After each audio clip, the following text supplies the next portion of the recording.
Démarrons sur le match Marseille-Nice, justement. Moi, j'ai plutôt envie de dire du bravo cœur, ce de soir, la générosité, c'est formidable. Mais en même temps, tu es bien obligé de constater que, tu sais, à un moment, sur le pneu, tu n'as plus de gomme.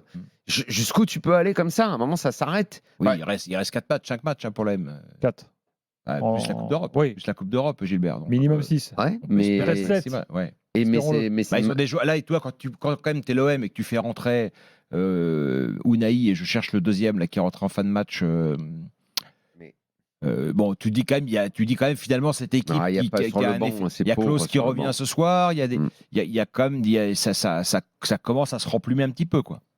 Oui, effectivement. Même s'il y a toujours des blessés, cherche c'est Onana qui est rentré en fin de match. Jean Onana. Oui, bon. C'est un joueur qui je pense que c'est pour ça que tu t'en souvenais pas. Qui peut parfois être titulaire. Onana, il joue pas la Coupe d'Europe, il est pas sur la liste. Il a marqué dimanche contre Toulouse. Mais enfin, tu vois, il y a quand même des joueurs qui sont assez faibles dans cette équipe. Et c'est pour ça que c'est presque admirable. Oui, mais c'est l'équipe, moi je pensais qu'elle allait rompre. Je trouve que je ne sais pas comment Gasset gère ça dans le vestiaire avec ses adjoints, comment ils arrivent à remobiliser les troupes, à les maintenir comme ça, mais il y a quand même quelque chose un peu d'héroïque là-dedans. Stéphane, ils sont 8e. Ouais, ils sont 8e. Je ne sais pas s'il y a d'héroïque là-dedans, ils sont 8e. Oui, mais tu prends la semaine qui vient de vivre. Évidemment, le côté, on est en demi-finale de l'Europa League après le match. La dernière minute à Toulouse, là, 10 contre 11. Il faut faire attention à ces impressions. Parce que si tu me dis, ils vont faire la finale de l'Europa League et il a gagné tout, le côté héroïque, alors là, ça devient carrément chevaleresque. Ils ont la lance, le bouclier. Ça, c'est extraordinaire. Et c'est magnifique. Mais tu peux aussi avoir peur pour eux. S'ils gagnent l'Europa League, je le leur souhaite. Regarder qu'ils sont 8e. On vous le souhaite. Ils sont 8e avec 41 points. Ils sont sur la jante et tu te dis, mais avec le profil de certains joueurs, la façon dont ils sont cramés là, tu te dis, mais ils peuvent très bien passer à côté de tout, malheureusement. Évacuons l'arbitrage. Aussi. Est-ce qu'on peut dire ce soir que le pignard, c'est pas forcément obligatoire? Non, là. Pour moi, la grosse erreur d'arbitrage de la soirée, c'est quand même Turpin. Parce que s'il n'y a pas penalty sur Thiago Santos, bon, bah là. Non, mais là, on était sur le match de Marseille. De l'OM. Il n'y a pas le deuxième jaune sur Moumbagna. C'est pas possible. Le péno, t'as l'impression que c'est n'importe quoi. Il va avoir le VAR en plus. Non, mais c'est des fautes qui deviennent de plus en plus graves. Là. On est plus sur de la petite appréciation et tout. Jérémy Pignard, on est sur quelque chose où, logiquement, tu es appelé pour une erreur manifeste. Tu y vas. Moi, je sais bien, si ce soir, il existe une personne qui nous dit qu'il y a penalty, je veux entendre l'argument. Je veux savoir. Et pareil pour le deuxième jaune sur de Moumbagna. Mais si quelqu'un Moumbagna, Daniel, s'il peut pas, le deuxième est fantôme. Ouais. Par contre, il peut prendre rouge sur le premier. Non, mais d'accord. Oui, mais c'est vrai c'est vrai qu'il peut prendre rouge. Mais moi, je veux qu'on arrête de raisonner en termes. Ça maintenant, le pied sur le. C'est des débats qui servent à rien. Je suis d'accord. Non, c'est pas ça. Ce qui sert à rien, c'est on ne peut pas raisonner en compensation. Non, bien sûr, c'est deux erreurs. Ça ne peut pas être une compensation. C'est deux erreurs. C'est de l'addition d'incompétence. Oui, exactement. Et Moumbagna, le match change à partir du moment où il prend le carton rouge. Donc tout ce qu'il y a derrière, tu peux dire ça serait pas. Mais en fait, les erreurs, elles sont trop grosses. À partir du moment où tu as le VAR, on te dit tu interviens pour une erreur manifeste. Moi, si quelqu'un ce soir me dit le deuxième jaune, il existe et le péno, il existe, voilà, que cette personne vienne m'expliquer. Que le chef de l'arbitrage en France, qui est d'ailleurs maintenant, parce qu'ils se font virer, ils sont contestés. Gauthier. Non, mais là, c'est pour Gauthier. Là. C'est Turpin, mais Gauthier, les clubs de Ligue 1 n'en veulent pas. Bah oui, mais bon, la loi se fait virer. Et Gauthier, les clubs de Ligue 1, c'est limite, on ne veut pas lui dire bonjour. Donc, tu te rends compte où on en est? Et tu as deux erreurs comme ça. Après, Stéphane soulignait celle dans l'autre match. Là, tu prends les matchs les uns après les autres, alors qu'on est dans la période qu'on appelle Money Time, celle où tout se décide. Oh, il y a des choses, c'est trop gros. Je suis curieux d'entendre les Lillois ce soir quand même. Ce qui s'est passé en défaveur de Brest, ce qui se passe ce soir dans les deux matchs, ça coûte cher au bout d'un moment. Bon, voilà pour l'arbitrage. Tiens, on a au 32-16 un supporter de l'OM, c'est Amr qui est là. Bonsoir. Bonsoir, la fine équipe. Salut, ça va? Attendez, j'ai Loufi Tarot, l'arbitrage est excellent, arrête de toujours tirer sur le bout de vol français. S'il te plaît, Daniel, quand tu lis un message sur le chat YouTube, j'ai déjà expliqué, tu dis ce message vient de là pour que les gens comprennent. Sinon, on comprend rien. Sinon, je l'enlève. Qui téléphone pour nous dire en quoi l'arbitrage est excellent ce soir. Je veux entendre des illuminés. Oui, pour qu'après tu les. Non, je veux qu'ils me disent. Je le laisse parler. Je lui dis, vas-y, dis-moi Non, que l'arbitrage ce soir, personne ne peut dire il est ce soir que excellent. l'arbitrage est bon. Bah, c'est pas... sur le chat, Mais, le non, mec le dit. ne perdons pas de temps, c'est ridicule, Daniel. C'est ridicule. Ah non, mais moi je On veux. va pas perdre du temps avec des gens qui disent l'arbitrage était bon alors que c'est tout le monde Je est croyais que tu unanime pour dire que respectais les c'était opinions de tout le monde, c'est toi. ridicule. Je croyais que c'était moi l'intolérant de nous deux. Non mais il y a intolérance, Tu il y a- dodelines. il y a intolérance et bêtise. Pardon Gilbert, Pareil. excuse-moi, j'avais pas capté ce truc. Ah d'accord. Bon, Ambre, à toi la parole. Bah, pour le coup, je suis d'accord avec toi. Merci beaucoup. Déjà, j'aimerais rendre un très très grand hommage à Stéphane Guy qui est là ce soir. J'admire beaucoup en tant que commentateur que j'ai eu le plaisir Tu as d'écouter raison. à Canal+. Tu as du goût. Merci, Oui, citoyen. et oui, avec la fameuse émission J'ai plus jeune qui m'a fait vraiment découvrir. Là, plein je de commentais choses. rien, à part les conneries de Casar. Tout à fait. Il y avait du boulot. Il y a eu du boulot, j'imagine. Voilà, et qui a des positions en tant qu'homme et en tant qu'humain qui sont exceptionnelles aussi. Donc voilà, petit hommage à Stéphane. Après, j'aimerais revenir Je sur précise à nos l'arbitrage. auditeurs qu'il est de ma famille. J'aimerais revenir sur l'arbitrage parce que c'était Rapidos, pas parce un qu'on vient de le arbitrage faire, de très bon cru ce soir, le Pignard. Oui. Alors, là où il doit intervenir en fait sur le carton jaune, il n'y a jamais de carton jaune pour pouvoir donner un rouge après à Montbagna. Et il n'y a surtout pas pénalty après sur l'action du pénalty. Nous sommes d'accord. En tant que supporter, je le dis, donc je l'assume, ça il n'y a pas de souci. Et après, j'aimerais revenir aussi sur le fait que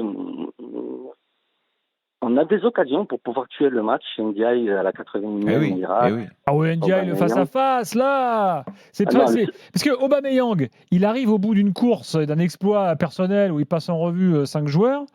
Bon, j'ai plus de circonstances atténuantes pour Aubameyang qu'Ndiaye. Ndiaye, il est seul, là. T'as le temps de lever la il est main. en face-à-face. Il se la crée tout seul. Il est en face-à-face. Il ne doit jamais rater cette occasion quand il est en face-à-face. Donc ça veut dire que c'est quand même un joueur qui n'est pas guéri au niveau de son talent de footballeur, parce que je pense qu'il a encore cette émotion qui porte en lui en tant qu'ancien de l'OM et qui fait que peut-être ça joue encore beaucoup sur ses performances actuelles. Et puis ce soir c'était l'occasion de pouvoir revenir à 3 points de lance et d'aller chercher l'Europe, et puis on le fait pas. Le week-end prochain aurait pu être un très beau week-end pour Marseille et essayer de revenir dans la course à l'Europe. Et là, il va falloir se battre pour la 7e place parce que je vois pas ce qu'on peut faire d'autre. Oui, mais c'est une chance ce match de Marseille contre Lens, justement. C'est une semaine pour Marseille qui peut. Alors, c'est compliqué d'enchaîner tous les 3 jours ce genre de match, puis c'est à 10, etc. Mais voilà, Lens en ce moment est quand même pas une équipe flamboyante, loin s'en faut. Donc c'est une chance pour l'OM de jouer Lens. Voilà, Oui, c'est des matchs qui doivent aider l'OM. Quand tu les vois, ils te rassurent de quoi? Non, mais de rien. À un moment, la volonté, c'est évidemment, il faut le mettre en avant, il faut féliciter. J'adore les équipes qui ont du caractère, mais les nuls à cette époque de la saison, ça ne sert plus à rien. Les nuls, ça sert à rien. Ça peut pas suffire. Ouais, Au moment où tu vas jouer, même si Lens c'est pas bien, ce soir tu t'en tires bien contre Nice. Mais Moumbagna, tu dois jouer l'Atalanta en aller-retour. Tu dois finir la saison en essayant d'aller accrocher quelque chose. Tu t'en tires à la dernière minute contre Toulouse. Je répète, tu es sur la corde. Moi, s'ils y arrivent comme ça jusqu'au bout, en étant sur la corde, contre Benfica, tu es sur la corde. Ça va au péno. Oui, mais s'ils finissent 7e ou 8e, ça va rien donner. Tu es sur la corde et tout. C'est génial. Hein, ça procure énormément d'émotions. Les gens sont en transe quand ça se joue là-dessus. Mais honnêtement, si ça dure, ça dure. Oui, mais le symbole, Daniel, de ça, c'est le rouge. Le jeu, il n'y a plus rien. C'est un désert, c'est fini. Le rouge de Moumbagna, oui, il n'y a pas plus rien. Oui, il n'y a pas carton. Mais il vient de quoi ce jaune?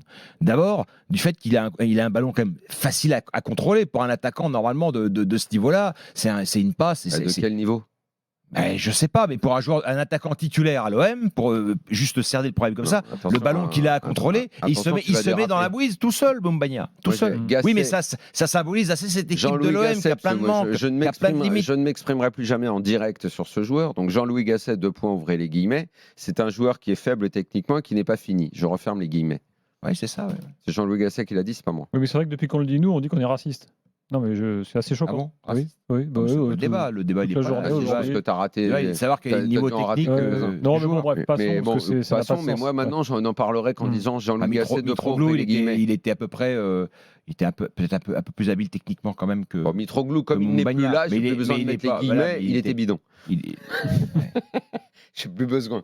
C'est bon. Non, mais tu sais, c'est pas le débat du soir, mais je sais pas si vous vous souvenez de ça, mais il y a quand même eu, parce qu'un jour, Mitroglou a fait un grand match. Un match contre Monaco, où il a été effectivement très bon, décisif pour je l'OM. me souviens. Et il y avait quand même eu un édito dans Le Monde, qui parle quand même de foot tous les 36 du mois, dans Le Monde, un édito pour louer Mitroglou et expliquer que tous ceux qui critiquaient Ah, ça Mitroglou m'a vraiment. Alors ça, je me souviens pas, c'est drôle. Ah ben si, mais c'est un article pour moi C'était le mythique. correspondant à Athènes qui. Non, c'était, je sais pas, un des membres de la rubrique sport du Monde, dans Le Monde. Extraordinaire. Bon, bref. Ah, Le Monde, à certains, À des absences. à un certain temps, avait un supplément sport le week-end qui était bien. Puis ils Ouais, ont ça n'a arrêté. pas duré longtemps. Non, Bon, bref. Vraiment, ça intéressait Mais pas trop tout leur dire, lecteur. parce que c'est pas dire que tout se défend, toutes les opinions ne se valent pas, mais elles se défendent toutes dans le foot. Quoi. Circus. Je remercie Arbre au 32-16 et j'accueille Mehdi qui est avec nous. Salut Mehdi. Bonsoir Stéphane, Daniel, Gilbert, comment vous allez? Bonsoir. Bah, Mehdi. ça va, toi t'es déçu je crois. Hein.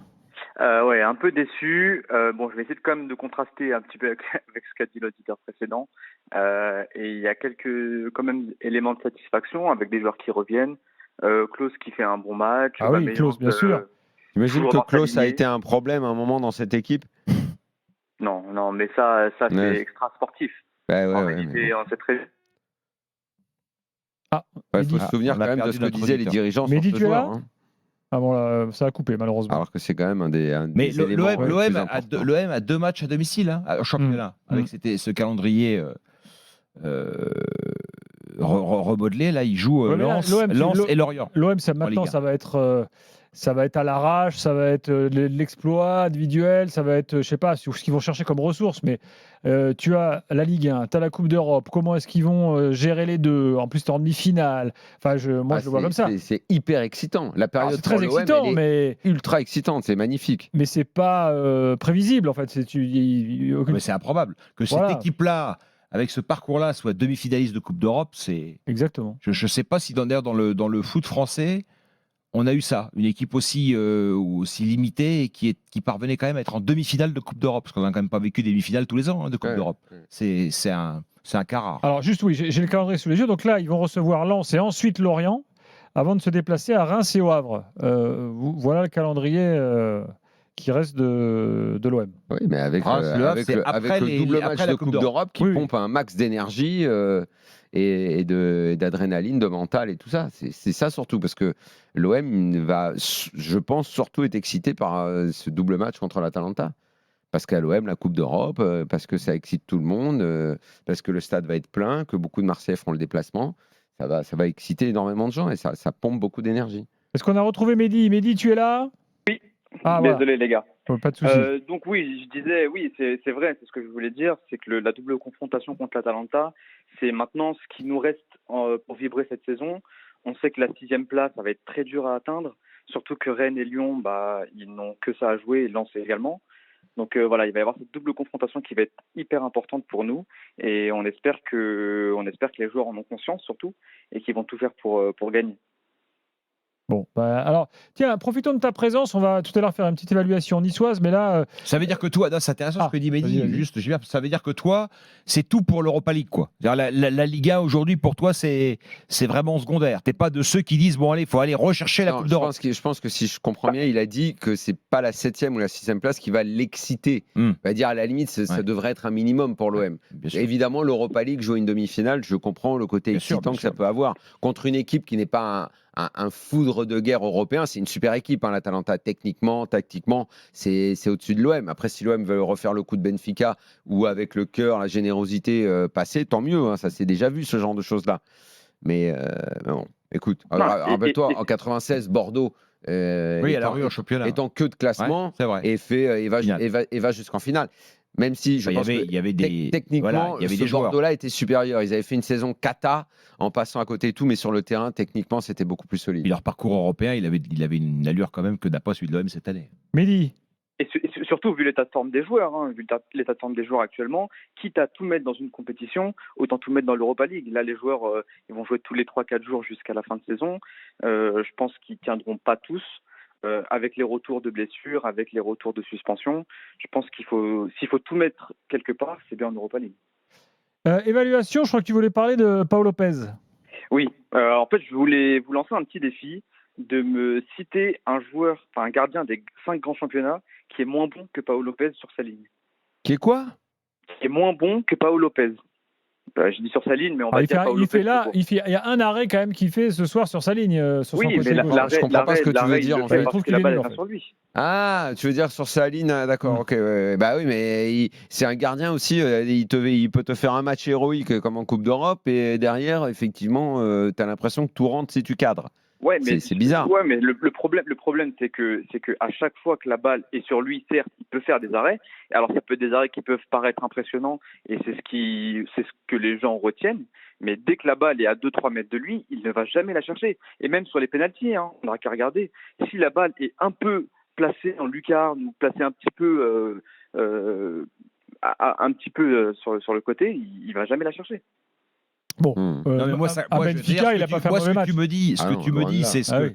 Non, il n'a pas fait un mauvais match, évidemment. Mais évidemment, puis il a des matchs à faire valoir, etc. Mais n'empêche que, voilà, quand tu es l'OM, c'est le débat que j'ai sur d'autres joueurs de l'OM, mais quand tu es l'OM, tu dois avoir un meilleur gardien que Pau Lopez. C'est pas forcément un mauvais gardien, c'est pas l'assassiner que de dire ça. Mais si tu es un vrai OM avec ce budget-là, tu dois avoir un meilleur gardien. C'est pas le pire poste. Non, évidemment. Un autre attaquant en dehors d'Aubameyang, un autre milieu de terrain. Daniel, quand tu passes de Mandanda à Pau Lopez, tu régresses. Voilà, tu régresses. Mais bon, écoute. Là, on parle d'un titulaire en puissance. Mombagna, je veux bien, mais Mombagna, il n'est pas destiné à être titulaire à l'OM. Non, moi j'ai juste dit un autre attaquant en dehors d'Aubameyang. Oui, non, mais voilà, je veux dire que parce que Sarr, Ndiaye, c'est pas de la grande fiabilité, tu vois. Non plus. Sarr, pour moi, j'ai l'impression cette année, il a pas joué à l'OM. Ouais, il a joué un petit peu en Europa au début de saison. Ouais, j'ai l'impression qu'il n'a pas réellement. J'appelle pas ça faire une saison. C'est comme Ndiaye, j'appelle pas ça faire une saison. Correa, c'est même pas qu'il a pas fait une saison. Lui, c'est un fiasco. Je sais même pas. Son domicile est à Marseille. Et Unai et Harit, ils ont fait une saison. Bon, Harit un peu plus quand même. Mais bon, voilà. Mais quand tu te contentes, si tu commences à te contenter de ça, c'est le problème. Moi, je trouve que c'est le niveau d'exigence. La situation de l'OM, là où ils sont là, avec toutes les crises qu'il y a eu, je trouve que c'est un miracle. Ouais, je suis d'accord. Et le parcours en Coupe d'Europe, t'as fait un peu la fine bouche. C'est pas mal, sortir le Shakhtar, Villarreal, Benfica, bien sûr. C'est des grands noms européens. Mais quand tu parlais, je vais parler avec Bordeaux. Bordeaux, ils sortent le Milan AC. Oui, mais c'est le seul match. En leur mettant 3-0. Bon, après, si, ce Spartak Prague à l'époque, c'était pas mal, mais bon. Non, on peut pas comparer les parcours. Mais oui, l'OM. Enfin, mais moi, je trouve que Gasset, quand même, faut quand même parler de cet homme-là. Je trouve qu'il maintient quand même il maintient de la vie finalement dans ce club de façon quasi miraculeuse. D'ailleurs, en ayant tourné le doigt à ses dirigeants, en ayant fait, tu veux dire que là aujourd'hui, Klaus, machin. Il a quand même redonné vie à l'OM sur la fin de saison. Tu veux dire que là, aujourd'hui, ils peuvent dire on peut gagner l'Europa League et on peut finir 6e de la Ligue 1. Et on est au paradis. Et tu peux finir 8e et être éliminé en demi. Voilà. C'est pour ça que cette saison est excitante et qu'elle est pleine de passion. En janvier, je ne sais pas en quel mois il a été nommé, Gasset, février. Oui, février. Janvier-février. Moi, je pensais même à un moment donné que Lyon finirait devant Marseille, tellement c'était mal barré leur affaire. Je remercie Mehdi au 32-16. Dans un instant, on va parler de Nice. Ensuite, Monaco, ensuite Lille, puis Paris, Lorient. Toute l'actu du jour, on est là jusqu'à minuit et demi dans l'after. Ce soir, tiens, un petit annonce pour demain. Demain, pas de match. Demain, de 20h à 22h, dans Génération After, Habib Bey sera là, dans notre studio. Et nous, on aura aussi une petite surprise entre 22h et 23h. Enfin, vous n'êtes pas au courant, parce Jérôme Thomas vient de caler notre invité de demain. Willy Sagnol sera avec nous. Sélectionneur de la Géorgie, qui s'est qualifié à l'Euro. Qui est un ancien de la maison, RMC, et qui sera avec nous demain soir pour nous raconter. Je l'avais dit juste après la qualif, il m'avait dit quand je suis à Paris, je passerai vous voir. Voilà, il sera avec nous demain soir. Je vois que Jérôme l'a intercepté. Jérôme suit c'est un super casting, parce que puis on a envie d'entendre. Il y aura Stéphane Guy aussi demain, c'est dire s'il y a un casting de fou. Non mais Sagnol qui raconte cette aventure en Géorgie. Oui, c'est génial. Ça doit être complètement fou. On n'a pas tant de Français, de Français sélectionneurs à l'Euro. Ah oui. Hors équipe de France, il ne doit pas y en avoir 50 000. Exactement. Moi, j'en ai pas de. Comme je sais pas, j'appelle à vos mémoires respectives, mais. Non. De quoi tu allais parler ? Un Français sélectionneur d'une autre sélection que la France à l'Euro. J'ai pas de. Tu vois, on a eu des coupes en Coupe d'Afrique, en Coupe du Monde. Je crois qu'il n'y en a pas. Mais à l'Euro, je sais pas si c'est peut-être pas le premier, il y en a peut-être eu, mais. À l'Euro, oui. En même temps. Presque normal. Maintenant, l'Euro, c'est 54 pays. Les pays européens. Pays en Europe et 64 qualifiés. Quand tu avais les gros pays et tout, c'est pas la mode d'avoir des entraîneurs étrangers à la tête des sélections. C'est pour ça, c'est un. À part Capello et Eriksson qui ont dirigé l'Angleterre, globalement, sinon tu prends un mec du pays. C'est vrai. Il est 23h23, Stéphane Guy est là, Daniel Riolo est là. Après l'OM évoquons un peu le destin niçois, parce que les Niçois jouaient, enfin c'est Farioli qui le disait avant le match, il disait on peut encore être deuxième, c'est un match crucial pour nous, etc. Bon, j'imagine que c'est d'une grande tristesse ce qu'on a vu de Nice quand même. Eux non plus seront pas contents ce soir. J'ai aimé leur début. Paradoxalement, oui, c'est vrai. Et pour replacer dans le contexte, suite à, on en avait beaucoup parlé de l'affaire Nice, de ce qui était en train de se passer dans le vestiaire, et qui a illustration de tout ça dans les propos de Boulka notamment, qui avait dit il y a des joueurs, ça va pas dans le vestiaire, tout derrière. Oui, il y avait un moment très chaud là. Derrière, il y a eu règlement de compte, comme on dit dans ces cas-là, ils se sont dit les choses. Et la situation s'est apaisée, les séances d'entraînement sont redevenues bonnes.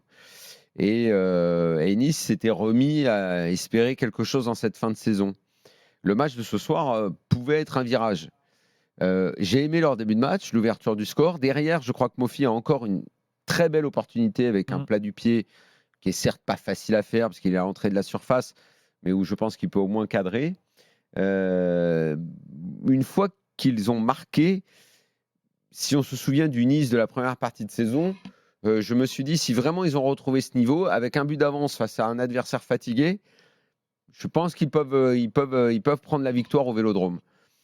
C'est pas ce qui s'est passé parce que, en plus, avec la supériorité numérique, je pensais que ça allait être même encore mieux. Leur deuxième mi-temps, je sais pas, j'ai trouvé en manque de, ils n'ont pas appuyé, manque de caractère.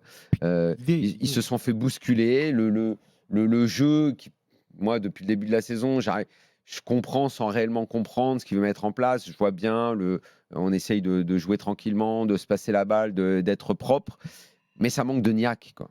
Ça manque on rentre pas assez dedans.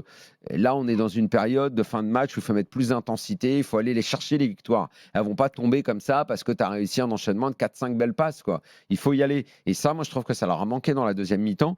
J'ai été déçu par leur deuxième mi-temps. Je pense qu'ils avaient une très, très belle opportunité ce soir. En plus, je trouve que quand eux, ils font les changements, ils font rentrer des joueurs, ça semble meilleur que ce qu'il y a en face. Mais l'OM, avec les dents, ils sont plus à féliciter ce soir par rapport à Nice. Ouais. Est-ce qu'il ne leur manque pas finalement le grand attaquant qui fait les diffs à Nice ? Le grand attaquant qui fait les diffs, ils l'ont payé 25 millions l'hiver dernier. Et c'est un attaquant que l'OM voulait. Et on a tiré beaucoup de fierté à Nice de dire... qui a marqué d'ailleurs. D'ailleurs, rappelle-toi, moi je me souviens qu'à ce moment-là, il dit, est-ce qu'un attaquant comme Mofi qui est à Lorient, quand on va lui proposer... Parce qu'au départ, c'était en train d'être négocié pour Nice, machin, et l'OM est arrivé tardivement sur l'affaire. Longoria s'est mis sur le truc, il a pris l'avion, il y est allé, on s'est dit...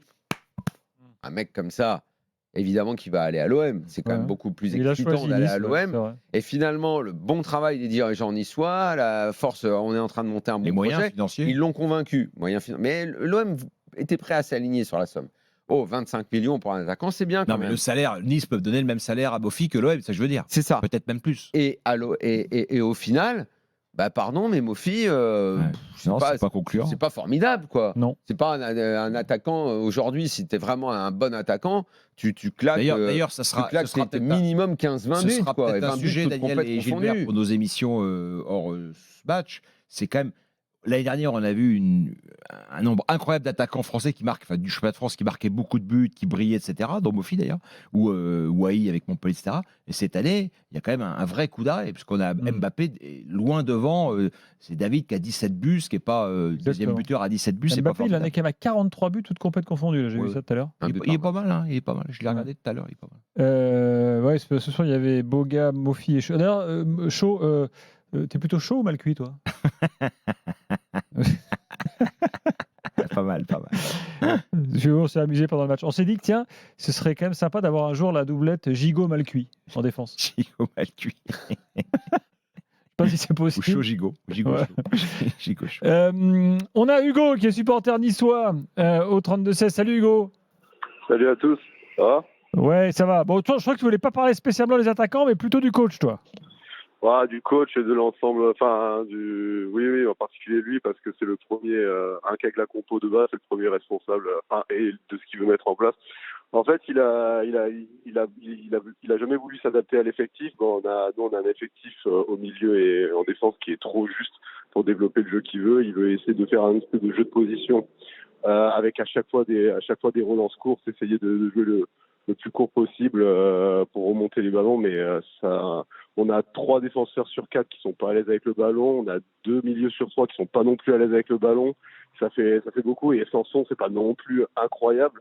Et donc moi, je me suis dit, au fur et à mesure de la saison, il pourrait faire comme à 18h, passer à un jeu un peu plus direct, un espèce de 4-4-2, sans de mettre Guessant et Mofi devant, et voilà, un truc, tant pis, là, manque de peau, en plus Diop, qui est le milieu le plus à même, qui aurait pu le plus s'intégrer dans son jeu à lui, qui est blessé toute la saison, voilà, il s'adapte ni à l'effectif, et alors il s'adapte tu le trouves trop dogmatique, en fait, quoi, Non, mais il s'adapte pas non plus à un match à 10 contre 11.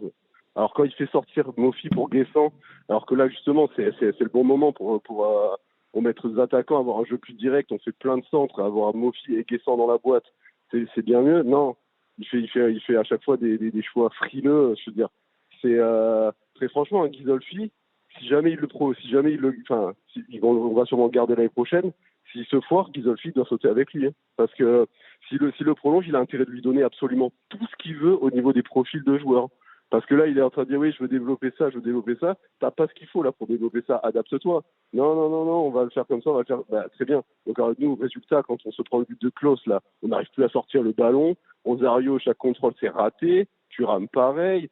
Bard et Mendy, pareil. Quand t'as le ballon qui te brûle les pieds à chaque fois que tu veux relancer, c'est sûr que tu vas la perdre souvent, la balle.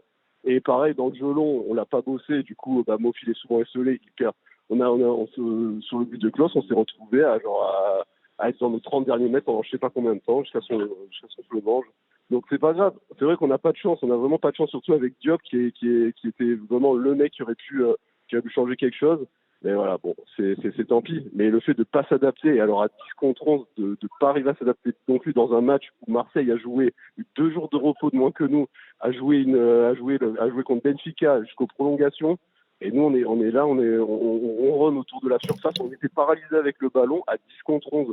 C'était honteux. Je suis d'accord, c'est ce que je disais, ça manquait de personnalité, de niaque, ça rentrait pas dedans. Ils ont fait les changements offensifs quand même en seconde période pour aller chercher, pour déséquilibrer d'abord se déséquilibrer soi-même et on va dire aller chercher la victoire. Il y a eu l'intention dans les changements, mais sur le terrain, les joueurs n'ont pas transformé cette intention. Mais non, mais dans quel changement il y a eu l'intention? Non, si tu veux de l'intention, tu fais rentrer Guessant et tu sors un des milieux. Tu joues à un jeu plus direct, tu sautes le milieu il est là pour presser. Oui, mais le jeu direct, si c'est pas du tout ce qui est l'idée de départ de jouer de cette façon. Ah oui, mais il a sorti Sanson pour mettre la board. Quand même, je pense que les changements ont été en fausse. Le problème, c'est qu'une équipe ne change pas de visage comme ça parce que l'adversaire, tout à coup, est à 10. Hein. Si elle n'a pas ça dans sa culture, dans son ADN, dans sa façon de procéder, c'est compliqué de s'adapter à ces circonstances-là. Et les Marseillais ont été, eux, plutôt bons dans cette gestion-là, avec des petites fautes, avec des temps morts, etc. Ils ont réussi à casser aussi le rythme du match habilement. Nice, attention, parce qu'il y a un calendrier, franchement, qui est compliqué. Nice, c'est à Strasbourg ce week-end. Déjà, ils jouent à Strasbourg ce week-end, ils ne gagnent pas. Ensuite, ils reçoivent Le Havre, ils reçoivent Paris. Et en plus, dans un calendrier ils sont victimes 2 fois du calendrier chamboulé, les Niçois. Puisqu'ils sont 2 semaines sans jouer, là, non? Ouais, puis après... je disais l'autre soir que ça, franchement, c'est pas normal. Et en plus, le calendrier chamboulé, c'est pour recevoir Paris.